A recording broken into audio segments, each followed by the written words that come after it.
Hi all, ಇದು Valentine's day ದಿನ, ಹಾಗೆ ಅದ್ರ ಹಿಂದಿನ ದಿನದ ಬ್ಲಾಗ್ ಆಗಿರುತ್ತೆ. ಇನ್ನು ನಾನು ವ್ಯಾಲೆಂಟೈನ್ಸ್ ಡೇಗೆ ನನ್ನ ಹಸ್ಬೆಂಡಿಗೆ ಏನಾದರೂ ಗಿಫ್ಟ್ ಕೊಡೋಣ ಅಂತ ಹೇಳಿ ಪ್ಲ್ಯಾನ್ ಮಾಡ್ತಾಯಿದ್ದೆ.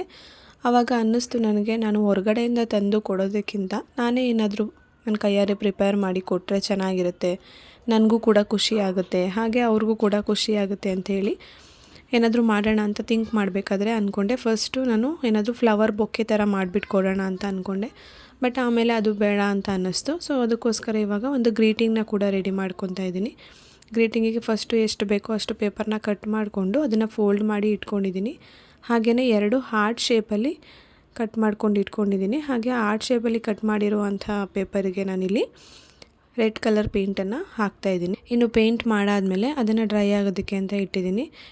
ಈ ಹಾರ್ಟ್ ಶೇಪ್ಗೆ ಪೇಂಟ್ ಮಾಡಿದ್ನಲ್ಲ, ಸೊ ಅದು ಡ್ರೈ ಆಗೋಷ್ಟೊತ್ತಿಗೆ ಫ್ರಂಟ್ ಪೇಜ್ನ ಕೂಡ ರೆಡಿ ಮಾಡ್ಕೊಳ್ಳೋಣ ಅಂತ ಹೇಳಿಬಿಟ್ಟು ಅದನ್ನು ಕೂಡ ರೆಡಿ ಮಾಡ್ಕೊತಾ ಇದ್ದೀನಿ. ಇನ್ನು ಫ್ರಂಟ್ ಪೇಜ್ ಎಲ್ಲ ರೆಡಿ ಆದಮೇಲೆ ಒಳಗಡೆ ನಾನೇನು ಹಾರ್ಟ್ ಶೇಪಲ್ಲಿ ಕಟ್ ಮಾಡಿ ಡ್ರೈ ಆಗೋದಕ್ಕೆ ಇಟ್ಟಿದ್ನಲ್ಲ, ಸೊ ಅದನ್ನು ಕೂಡ ಪೇಸ್ಟ್ ಮಾಡ್ಕೊತಾ ಇದ್ದೀನಿ. ಇನ್ನು ಅದು ಪೇಸ್ಟ್ ಆದಮೇಲೆ ಎತ್ತಿಟ್ಟೆ.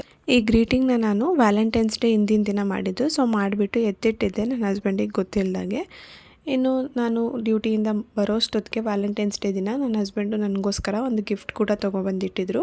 ಇನ್ನು ಅದನ್ನೆಲ್ಲ ಓಪನ್ ಮಾಡಿ ನೋಡಾದಮೇಲೆ ನಾನು ಕೂಡ ಒಂದು ಗ್ರೀಟಿಂಗ್ನ ರೆಡಿ ಮಾಡಿದ್ನಲ್ಲ, ಅದನ್ನು ಕೂಡ ಕೊಟ್ಟೆ. ಅವ್ರಿಗೆ ನೋಡಿದರು, ನೋಡಿ ತುಂಬಾ ಖುಷಿ ಆದರು. ಇನ್ನು ಅದಾದಮೇಲೆ ನೈಟ್ ಡಿನ್ನರ್ಗೆ ಹೊರಗಡೆ ಕೂಡ ಹೋಗಿದ್ವಿ.